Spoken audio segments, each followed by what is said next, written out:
Hello and welcome to another edition of your favourite podcast, Insane in the Membrane, with me, Rich Wilson, and producer Paul over there twiddling the buttons, pushing the knobs. And without him, you wouldn't be listening to this. So well done, producer Paul. I'm going to do that every time now. Oh, thanks. That's good. I think this has become more of a double act. The more we get into this, I think we're like we're not a great double act. We're like, is it Cannon and Wise? The two straight men. So anyway, this is Insane in the Membrane. I hope you're well. I hope you're doing well. It's been a pleasure doing this. Still 6 years in. I hope you're enjoying it as much as we are enjoying doing it. Yeah, I mean, we've loved every guest that's been on.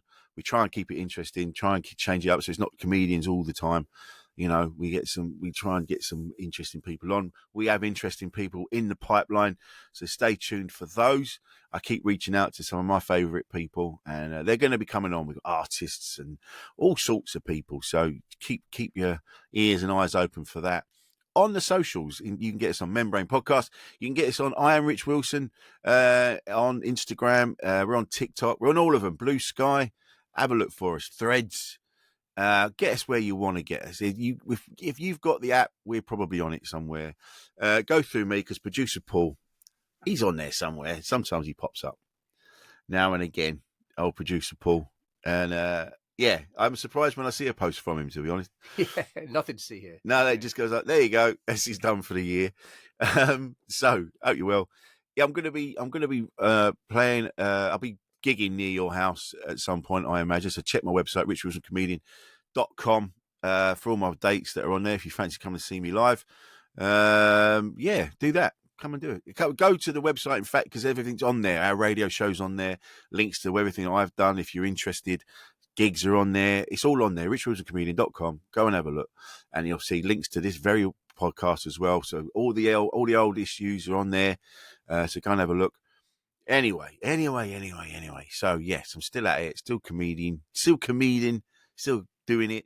And this week, my guest is the man that started it all. I met this man way back when I was a barman up the creek. Now, this is a well-worn story. All the listeners probably already will know. I've told it 1,000 times.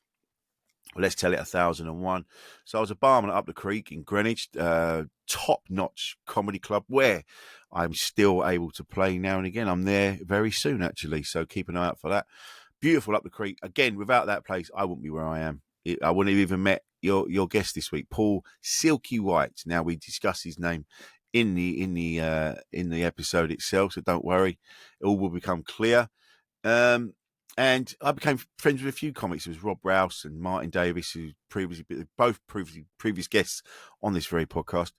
And I became very good friends with Silky. And, you know, we were hanging out and we were talking. And we were in Strawberry Moons in Maidstone one night this is when I was a manager of Up the Creek, when I used to be in Maidstone briefly. And we got chatting and he said, right, you're going to do your first gig in 2 months' time and you can't back out.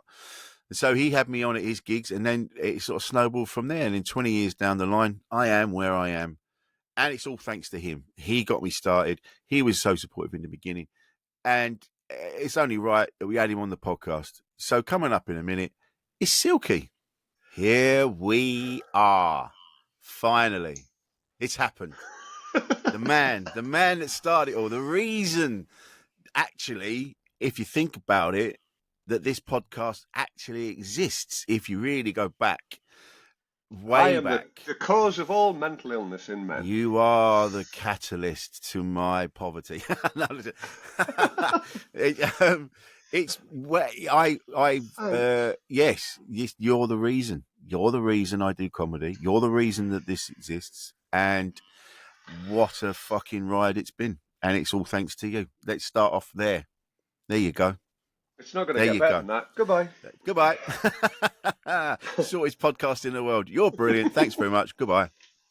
I think you and I have known each other. I mean, we've known each other since, wow. So I was a barman in 2001.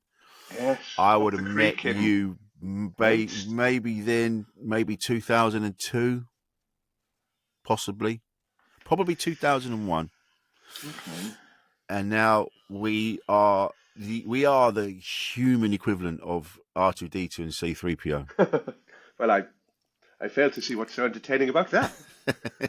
Although today you look like one of the other characters in which one Hang been on. Empire Strikes Back. Oi. Not even that. You look like there's a guy. There's what I can't remember his name.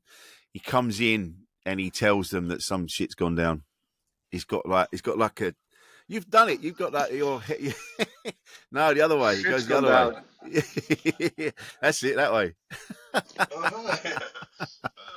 just really unscrewed my own ears. That's good. So we've only just seen each other, but I'm going to say for the benefit of the listeners, how are you? I'm the luckiest man alive. I get to do a job that I do for free, and people pay me for it. I've got a ton of fun stuff going on in my life.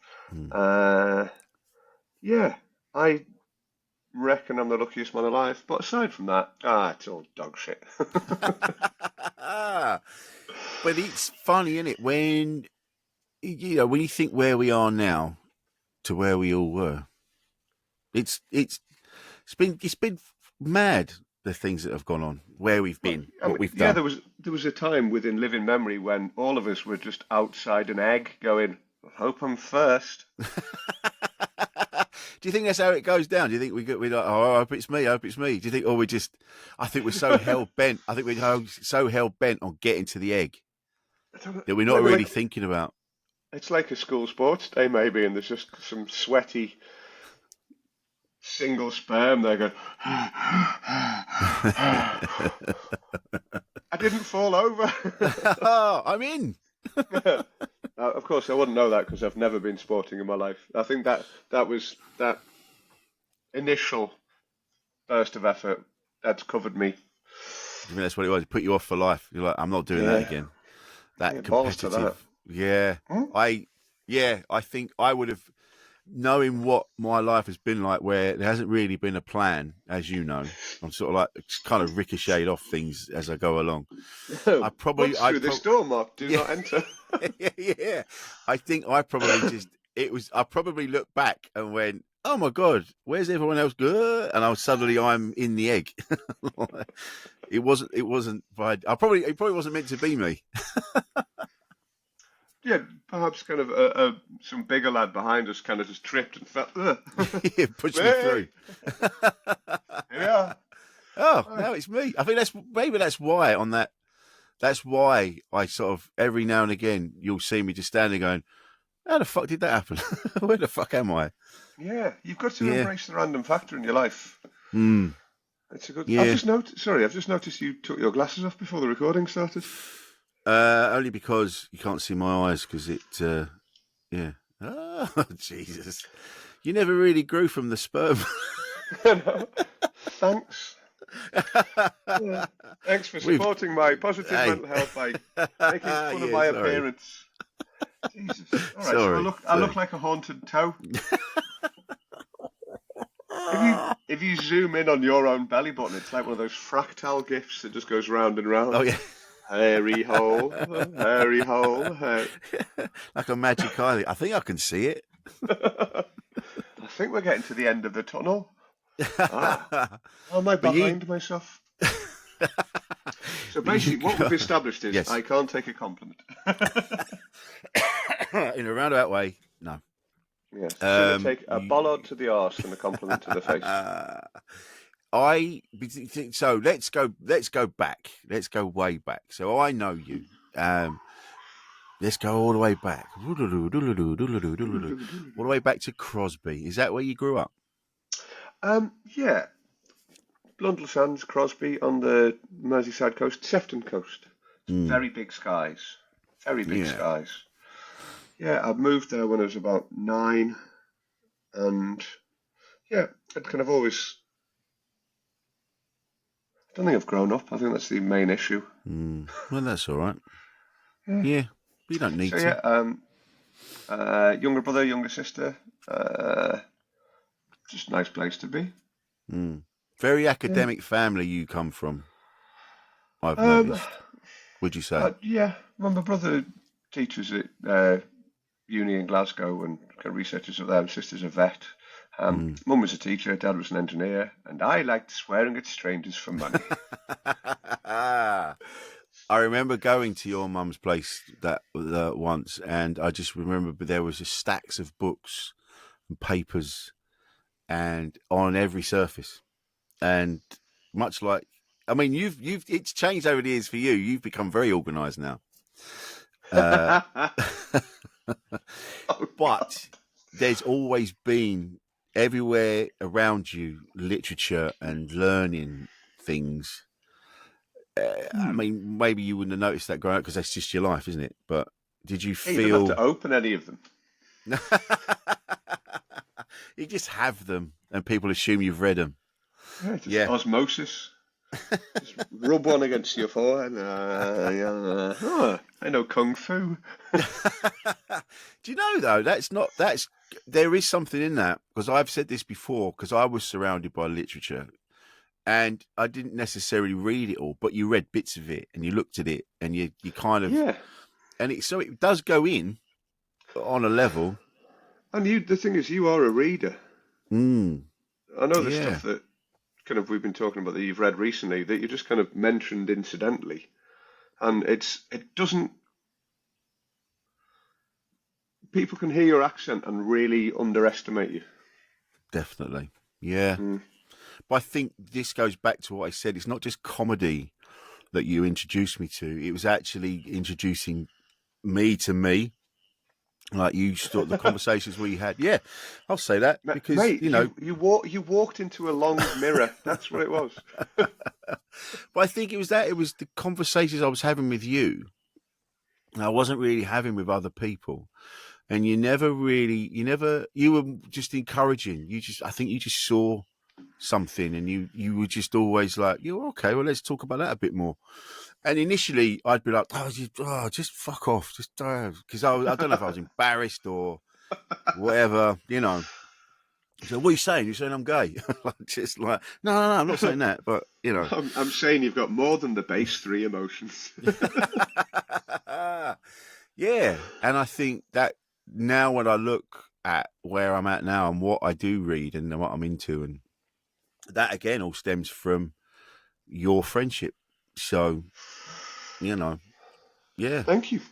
I'm not. Yeah. Like I say, I'm not good at taking compliments, but that's a huge compliment. Thank you. Deal with that as you will. The signals. Yeah. I remember when I was living down in Oxfordshire, I think it was Banbury I was living in, and we'd been gigging out, I think, Bristol way, you and I. Yes. And we were driving back cross country to, I think, Banbury. And I remember stopping the car and saying, "Get out." And you were like, "Why?" Yeah, hold on. What infernal botchery is this? Is this the payback? Because it wasn't a major road. We were coming direct across country. And I just realised that it was calm, it was quiet, it was the middle of the night, and we just got out of the car and stood there in silence. We laid on the road. I remember we laid down on the road. And we were laying there. And then we spooned. We kissed. But I do, yes, I remember that night. And it was the first time I'd heard true silence, which I'd never heard before, which is a baffling thing to say. Actually, the sound of silence is actually a thing. Yeah. I mean, thank heavens both of us on the circuit have experienced it many times since. It's all part of our process. Yeah. You have to die before you can live. Yeah, if you can't hear an owl hooting of your audience, you've never truly experienced love. I was doing a gig the other day and someone opened a can and I went, you're doing well. Not only can you hear the can open, but you know what they're drinking. Yeah, I had once a very gentle... and then I realised it was someone who was undoing their shoelace to retighten their shoelace. It was a little, as the knot went, Oh, I think I've got their undivided attention. Yeah, you can hear a shoelace popping. Yeah. Well, no. No. But go on. I was doing a gig at the Leicester Comedy Festival last night. Beautiful venue, Black Horse in Ayleston. Oh, They're brilliant most, venue. Yeah. Alan and Sarah's place. Ah, Such wonderful folks. supportive. Beautiful They, human beings. Yes, they had 5 people rock up. There is a rapper called Silky, and one of the websites, I believe Songkick, had just seen the listing for my Leicester Comedy Festival show and put it on Silky the Rapper's page. So I was surprised that I'd done sales as early as I did for the show. But it turns out that it was a boyfriend and girlfriend and an elder sister, I believe, who'd driven from Maidenhead in Berkshire to Leicester. I was their Christmas present, but it wasn't me. Oh, shit. Oh. Yes. Did they stay? I don't think I was what they were looking for. We're going to have to get a picture of Silky the Rapper up and put you next to each other. So yes, people can see what we're talking about. Yes, one of us has lots more tattoos and I'd say street cred. Yeah. Whereas I've got these books and 8 of these white shirts. Oh yeah, we'll talk about that in a minute. We'll talk about that. Oh yeah, producer Paul's just getting the pictures up now. Silky the Rapper. Oh, he looks like me. Younger me. Much younger you. Yeah. No, all right, mate. Oh, come on, turn it down. Jesus Christ. Oh yeah, I can see why they would be upset. I mean, you've got some great songs, but thanks. Rapping's not in there, is it? It's not. You're not known for that. I have done an acoustic version of "Respect Yourself" by NWA, which is uncomfortable. Did you do all the words? All of the words? Best of my ability, because I'm speaking from correctional facility, and some don't like the way I do this. I get straight meditate like a Buddhist. I'm dropping heaven with the heavies hereditary. But my technique, it's very necessary. I blame it on Ice Cube. He says it. Blame on Ice Cube. He says it gets funky when you. Oh no, it's a different Silky. Oh, is it? Oh, it's a different one. Yeah. Oh my God. I thought it was alone. Hang on a second. I'll have to find. There's another one because it said Silky in the background. Yeah. This is him. This is great for my self-esteem. It's come on a podcast and see what you could have won. Let's find all the others. This is like Dave Gorman. Let's find all the other Silkies. Yeah, there he is. That one. Yes. Yes. So I mean, this one. Is it the name Silky from your long hair that you used to have? Is that where it comes from? There he is. Yeah, it's a combination of things. There you go. That's not me either. Let's face it. There are a lot. It's a treat for the audio podcast, isn't it? Isn't it? Please do listen. And as you're listening, imagine a hard-boiled egg with the pointy bit down, and then draw 2 circles anywhere on a hard-boiled egg, and that's a pretty good. That's kind of what I look like. Yeah, but you're beautiful inside. Yeah, beauty skin deep, but I was born inside out. So it comes from the name Silky comes from your luscious locks that you used to have. I used to have. Would that be true? I mean, it's still very soft. The hair's still very soft. I've touched it. It's not. It's not grown-up man hair. My beard's all bristly, but kind of from that level, the eyebrow level up, it's a lot softer. And in my first week at uni, I had an astonishing run of luck with ladies that was never prefigured. I wouldn't have guessed at it, and it's not been repeated since. I think it was quite a posh uni, and I think a lot of very nice women. I'd never met a Scouser before, so there was a novelty value. Yes, precisely. Bearing in mind, if I'm your bit of rough, you probably have a house with a deer park. Yeah, you have some land. Yes, my first lover fell in the ha-ha.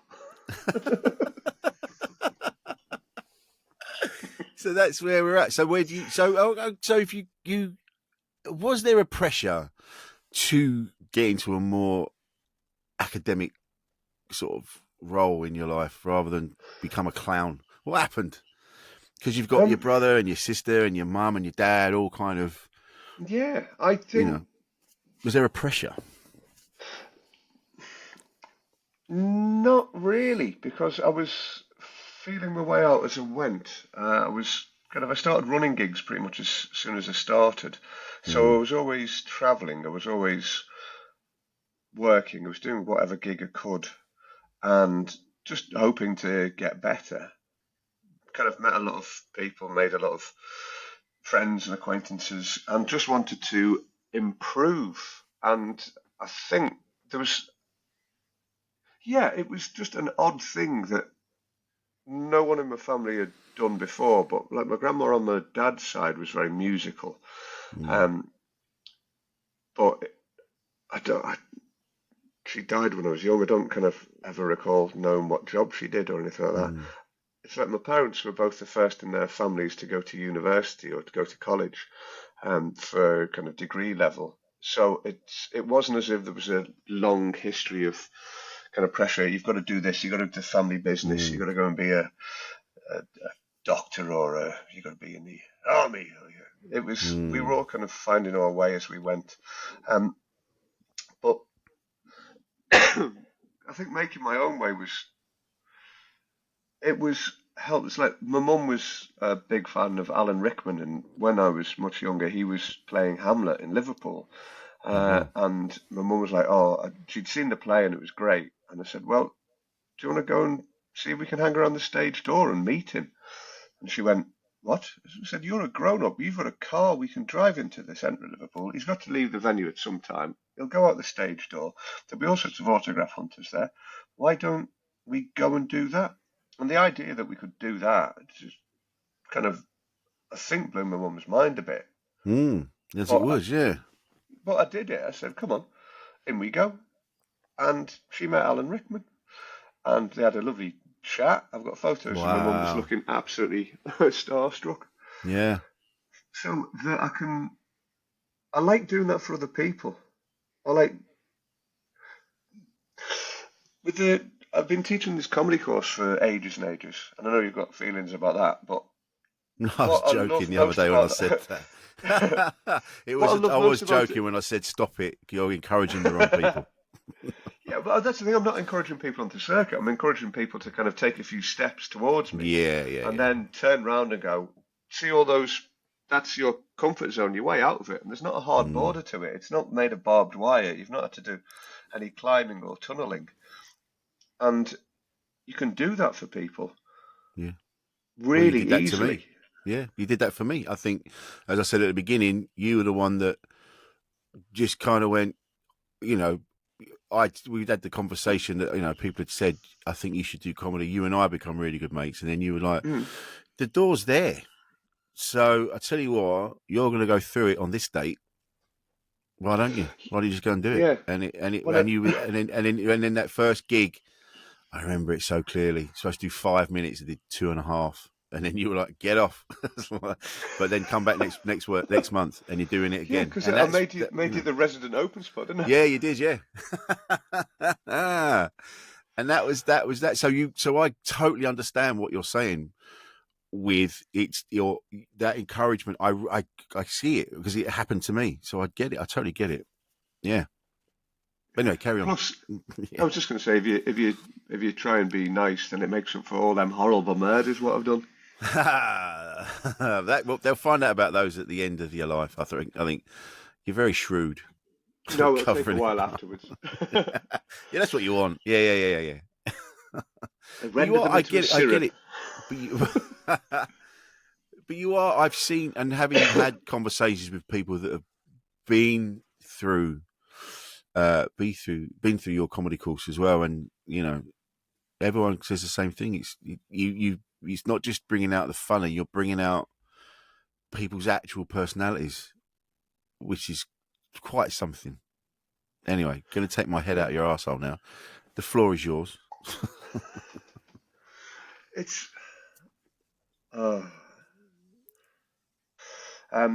guy who did the course last year, and he lost his baby son, Chest, a tiny baby. And I saw him on Tuesday night at a gig, and he came up and he said, I spoke at funeral, and my family was saying, mate, don't do it to yourself. And the priest was saying, seriously, don't do this. And he spoke for 10 minutes, and he came up to me and said that, thanks for the course. I wouldn't have been able to do it without that. It's like, I haven't got the vocabulary for a compliment like that. Jesus. Yeah. And yeah. My God. It's see, this is it. So you gave someone the strength to be able to, get through a situation the worst situation that a parent could go through. I didn't give anyone the strength to do anything. I hire a Methodist hall and bring some biscuits. Everyone else on the course does the hard work and the heavy lifting, and I just kind of nudge a bit. But it's an important nudge, that's, you've changed someone's life there, and that's massive. That is, yeah. And when he said that to you, I mean, I know we've joked about it, you can't, when we give you a compliment and you squirm a little bit and all that, but what do you go away and sort of, you have to go away and process that because it's heavy. I was in bits. I was in tears. Yeah, I bet. Yeah. I totally understand. Yeah. When we've had it with this very podcast where I've had messages from people and they've said that they just happen to listen to us at a particular time, and that's why they're still here. And that, just reading that, you don't just go, oh, thanks, mate. Really, it just hits you right in the nuts. Nice one, lad. Yeah. Oh, cheers, boss. It really smacks you in the nuts, doesn't it? That you have to take a minute and process it. How to affect someone on that level is huge, and so you do. Yeah. With that, do these things affect you long term? Oh, hell yeah. Yeah. Just oh man, yeah. I want to. It's not my grief. No. But yeah, it feels it's an honor.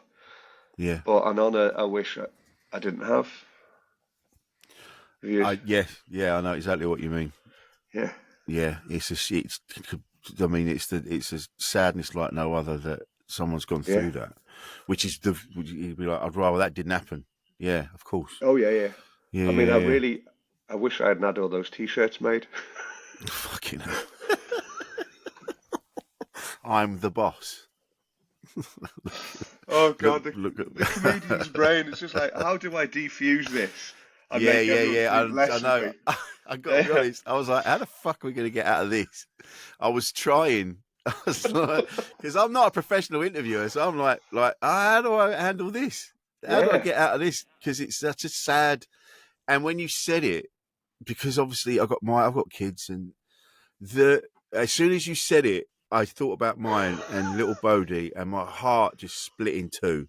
Yeah. And then I'm like, mate, hold it together. And then I'm like, how do we? And I'm trying to I don't know how to get out of it. There it is. You reach for this one and the whole bookshelf turns around. Put the candle back.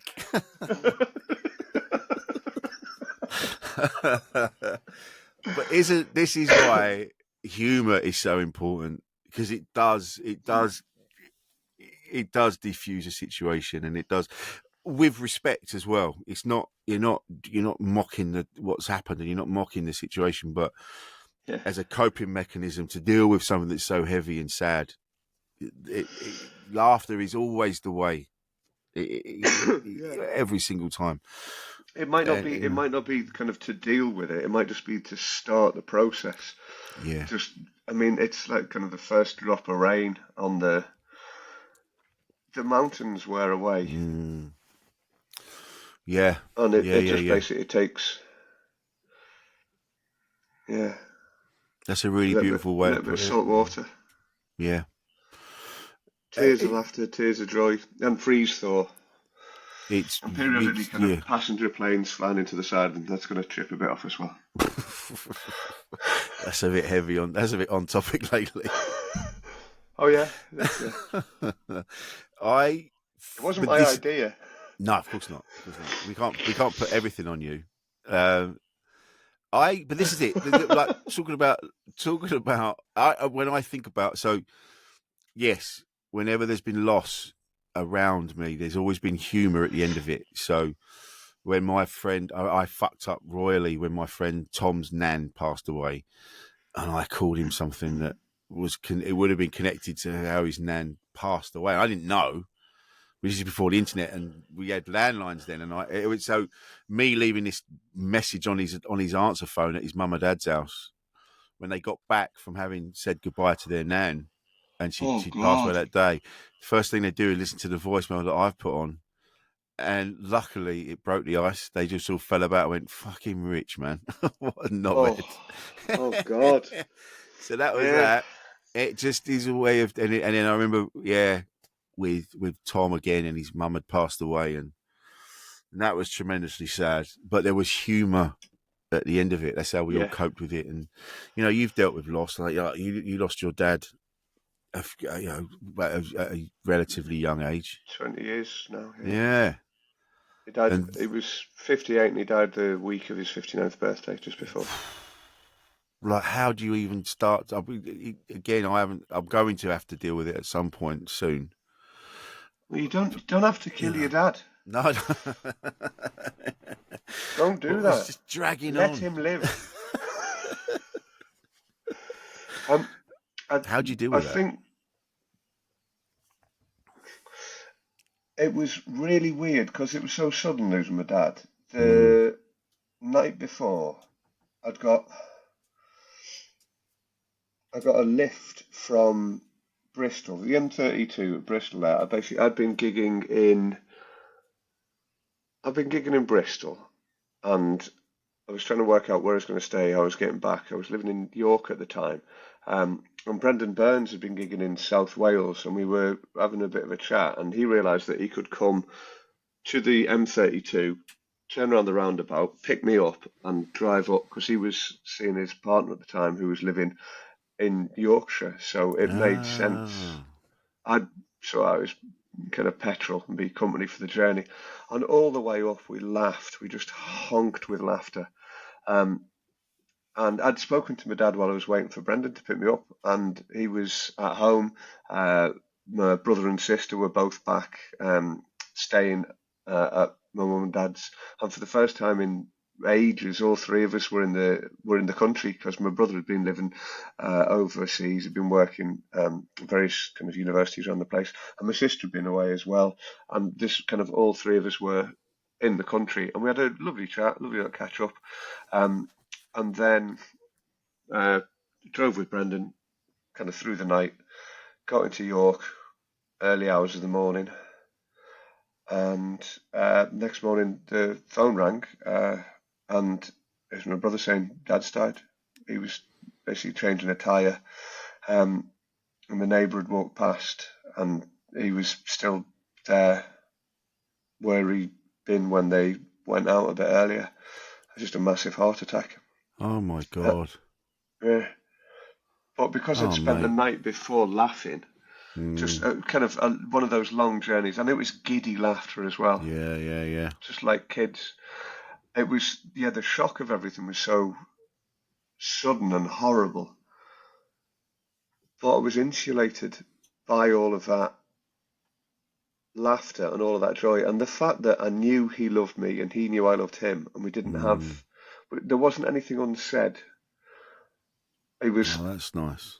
yeah, I'd seen him kind of see me play as a comedian and knew that he really enjoyed the shows that I was running and the gigs that I was doing. I'd kind of sat at my 30th birthday. I'd got a guitar for my birthday, and I was kind of sat there playing. Just me and him in the room, and he loved music, so he was seeing his face as I was kind of playing the guitar. I could tell that he was kind of really proud of me and where I was with my guitar playing.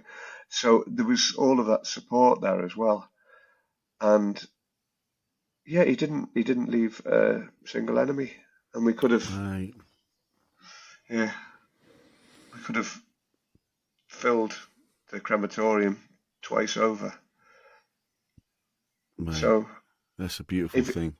yeah, we didn't have issues. We didn't have anything unresolved. And obviously I would have loved him to kind of, my brother's a dad now. He would have been a brilliant granddad. Yeah. But it's so sudden as well, and at such a young age, really, relatively. yeah. Oh God, yeah. Yeah. And you as well. Is there a sense of, I mean, we don't have to talk about it. If you don't want to, we can move on. I don't want to drag anything up that you're not comfortable with. No, sorry. I mean, I'm going to have to say something really off colour to get back to the jollies. Yeah. We'll do that. Save that. As soon as you do that, we'll know we're on to the next subject. Okay. Is there a sense of, because it was so sudden, does it take a while for your brain to register that person's not there anymore? Like, it's different if they were ill and then you sort of said you got to say goodbye. Yeah. In a way. Whereas he's just gone. My uncle Phil, he died of cancer, and he was kind of the funny one in the family. He was my mum's brother, and he'd basically gone off and done his own thing. Like he was a photographer, and he worked on cruise ships, and he worked his way around the world, and had all sorts of escapades, and a fascinating character, and kind of inspirational to me as someone just like, okay, you don't have to do what everyone else is doing and go where everyone else is going when everyone else is going there. You can look in the other direction and go, I think there's some fun over there. And his was kind of a slow death from cancer, and that was really painful to watch his kind of wife and daughters go through as well. So having seen the two, I think I'd far rather go very, very fast. Yeah, but you're make right. sure that everyone knows in advance. So basically kind of celebrate everyone around me while I'm here, so that if I'm not there, they can go, thank fuck for that, didn't he go on? Oh, blah, blah, blah, blah, blah. But I know what you mean. At my funeral, I want everyone under the age of 10 to have a whoopee cushion and a vuvuzela. And if they get a bit bored, I just feel like mixing shit up. The coffin, fuck. Just get one of those, just boring. Yes. Further ado. Yeah. Oh, yeah, let's get going. That Gas buffet's not going to eat itself. Yeah. I know what you mean. I've had conversations with my dad. I mean, my dad's going to be around for a while, but I have said to him, I just want you to know, Dad, that I really do appreciate everything. I know how hard that you've worked, you and Mum have worked to give us what we've got. And I wanted that, I know, and he's the same. He's like, well, doesn't really squirms when I hug him and tell him I love him, but he's getting better. He's getting better. But yeah, I wanted him to know. Well, I'll tell you why he squirms. Because I didn't have my trousers on. There you go. I will. I just feel more comfortable around there when I'm Winnie the Poohing. you hug him, but with your hands on the back. Yeah. And then we play. I guess shut your eyes, Dad. Now we're going to play a game. Is that hand or penis? Oh God. Oh, this is men doing podcast territory now. Let's move away from this. Oh God. Willies, they're always funny. But then there's Three words that can ruin any poem. With my dick. Or Just put that at the end of every. yeah. The I Raven. wondered. I mean, there's another three words that can ruin any poem, which here's a poem. No, yeah. Let's move it. Let's elevate it a bit more highbrow than. Let's do it. Let's talk about your career. So you were at uni, and you were studying, and then where did comedy start? Basically, you said from when you started uni, you were running your own gigs. Yeah, well, I was doing music. I was playing in bands, and in one of the bands I was playing bass, which basically meant that while the guitarist was tuning up and the drummer was looking for his sticks and the lead singer was being adored, during those quiet bits, I could just go, "Are you having a fun evening? Are you enjoying the show? Did you like our cover of Ghostbusters by Ray Parker Jr.?" And it was having that space where I could be doing what I was supposed to be doing, but then add a little bit more. That felt really good. And from that, I put another band together, and I just started doing kind of shows. I'm not sure it was really stand up or music. It was just a mix of trying to entertain some people who'd come to see a thing. I was in a band with a few friends called the Blue Cats, and we did all sorts of random stuff and fun stuff. But we were, kind of capable musicians. A mate of ours, Tarek, still a good friend. He is, a really good pianist. There's this instrument called the Indian flute, which just sounds like someone sticking a platypus on one end of a snake and squeezing it. Yeah. And he managed to get a tune out of this thing. No one else could get a note out of it, and he could get a tune out of it. So one of the cover versions we did in the Blue Cats was Tequila, and it just sounded ridiculous. So it kind of Indian. I know what that sounds like as well. Yeah, it's got that kind of snake charming vibe. Yeah, fuck me. And you did that as you did Tequila. Yeah, we did. Yeah, lots of stuff like that.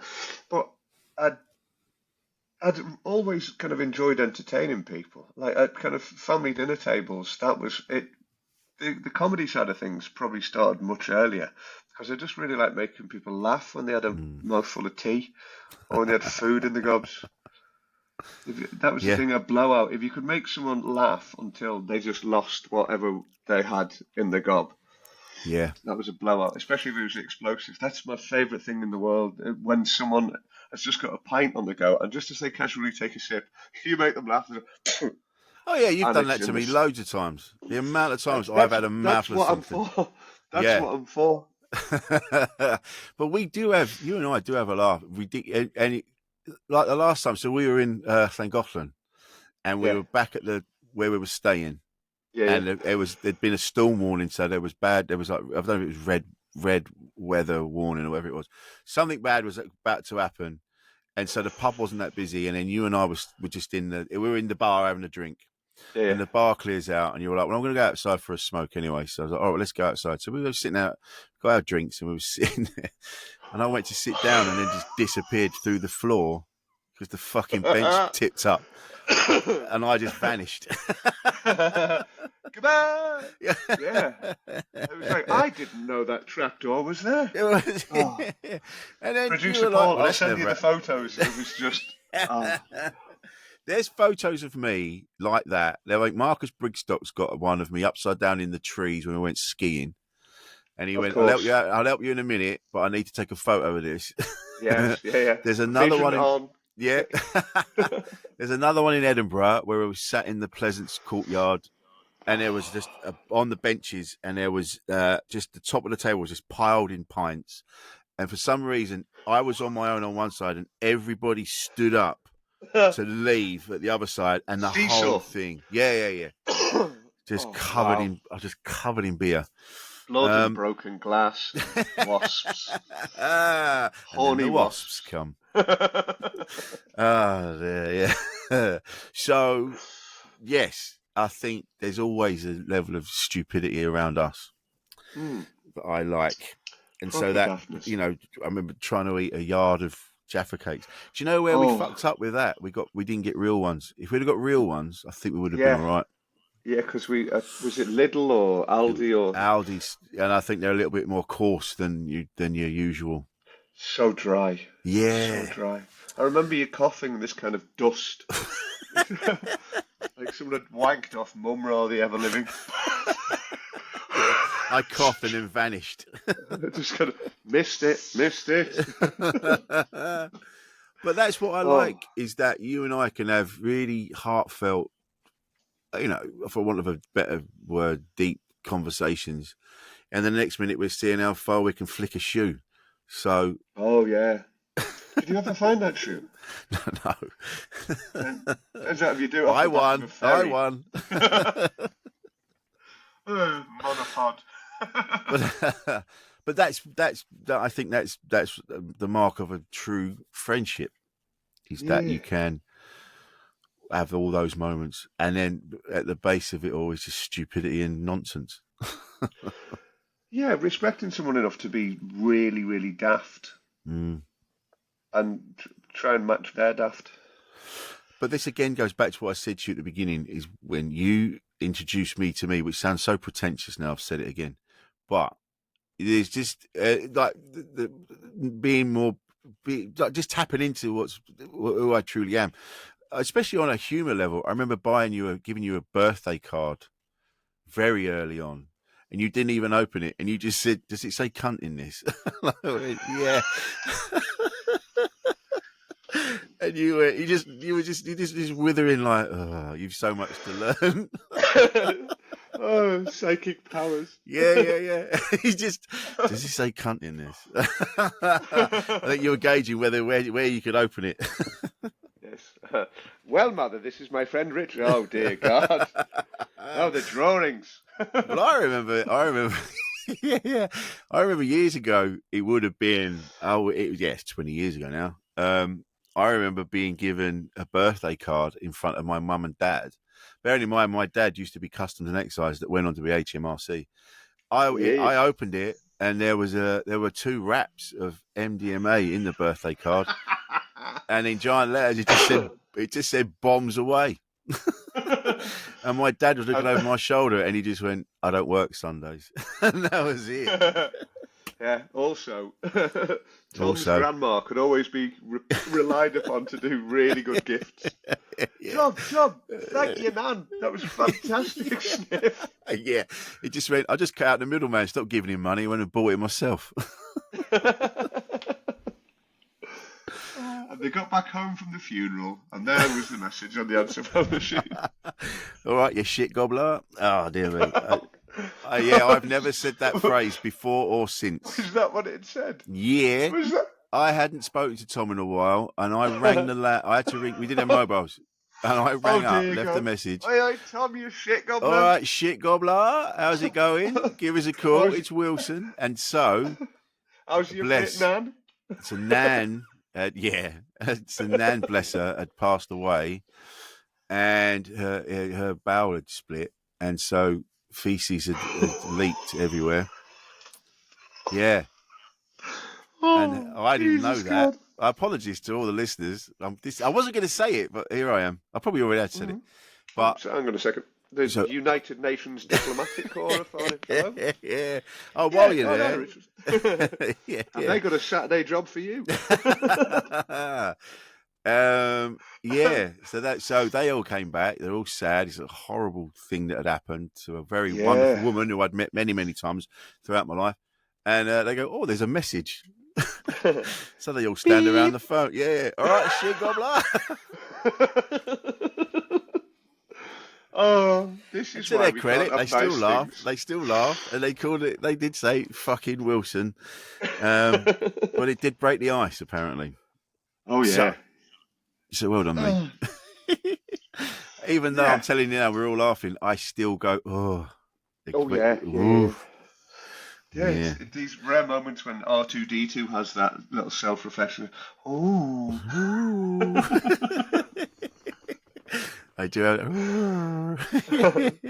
one of those moments. Noise. Yeah. But now you know, like you've said at the beginning, you have this wonderful life with the wonderful Joe, and you are two magnificent people. That there's not many people where you can just go, "Oi, I'm in town," and you'll go, "Well, yeah, so are we. Come in." Yeah, like I've taken a photo of your front door. Bearing in mind, I live down in South and you live in Leeds, and I take a photo of your front door, and you're like, "Where the fuck are you?" I know I'll be there in a minute. I'll be there in 20 minutes. And then give me half your dinner. You know, it's a beautiful thing. It's a beautiful thing. Yeah, that's a philosophy I got behind a long time ago. If you got more than you need, then you want a longer table, not a higher fence. Oh, mate. That's really nice. Plus, Yeah. I really enjoy cooking, so Yeah. I think Listen, I love your food. I'm probably in the top 5 on the comedy circuit for doing a good breakfast. Oh, mate, I'm going to say there's you, me, and that's it. Screw those other guys. But mine is I find what's happened. My great breakfasts are an amalgamation of what you've shown me. So we do the mushrooms and the tomatoes in the Worcester sauce. Yes, blowing people's minds with that. And yeah, this is going to sound horrible. Cheddar in your eggs. Secret with the best scrambled eggs. As the pan's warming up, caraway seeds. Ah. Yeah, heat the caraway seeds as you warm in the pan for the eggs, and then you put a little bit of butter, a little bit of oil, and then have a really low heat in the pan. But just when the eggs are perfect, just when they're at the right consistency for you, you turn the heat off and you put in some. And kind of posh restaurants, they use butter from the fridge, but if you put some really nice strong cheese in there, strong cheddar as well, and stir that round, the heat in the eggs melts the cheese and it just arrests the eggs from cooking more, just at the right point. Arrests the eggs. See, this is what I've been dealing with for 20 odd years. Arrest your goddamn eggs. Deal with it, motherfuckers. Shit gobblers. Have better scrambled eggs. Think about your food. It is your fuel. All you are is food. Why would you eat shit food? Next time you're calling up Mackie D's at 3 a.m, that's what you are. That's what you're made of. Drive past. Fucking drive past. You're right. I do. I have. I will. Silky, this has been marvellous. Where can we find you on the socials, mate? Let's do this. Hang on a second. I was organised enough to write these bastards down. Of course you were. I've seen you've got many lists. Oh, Christ almighty. If it wasn't for lists... and I've just done something with them. So, I've got... I'm not on Twitter anymore because, you know what? That guy's a fucking walloper. Instagram. Yeah. Instagram. I think it's Silky the Comedian. I've just passed 2,000 followers and I'm terrified by it. How many? I've just passed 2,000 followers. Welcome to the future. It's terrifying. Yeah. I've just realised that something went wrong because I put my phone on airplane mode. Yeah, Silky the Comedian on Instagram. I've got a newsletter. I do an actual mailing list newsletter. So if you go to silkythecomedian.com, sign up for that because I'm quite pleased with that because it's just a nice thing. I say monthly, but it's not monthly. It's less than that. Well, that wasn't the latest one. The latest one said this isn't even monthly. I just realised, this is not a monthly newsletter. It's every 3 months, one day. Sporadic. Yeah, every Preston Guild. I do. I'm doing a workshop up in Arran, the Isle of Arran, at the end of this month, start of March. But have a look at laughatleeds.com for the teaching stuff. We do residentials in Llangollen as well, which are just amazing fun. So I'm teaching throughout the year. It tends to be Monday nights because I realised that Mondays were a quiet night on the circuit and I could make something that was a bit of community. Very nice. That would be easy to get to. Yeah. Yeah. It's great. Having been to a couple, it's marvellous. I actually came away with some more knowledge, which was nice. Well, there you go. There you go. There you go. So you never... Happy to help. Happy to miss, and you never. It's every day is literally a school day. You never. I think as a comedian, you're never finished, are you? As an artist, you're just never finished, and that's keeps it interesting. If you are, then you congeal. Yeah. Don't congeal, damn it. And on that note, this has been Insane in the Membrane. This has been Insane in the Membrane. This has been Paul Silky White, and I've been Rich Wilson. With thanks to producer Paul, and we will see you next time.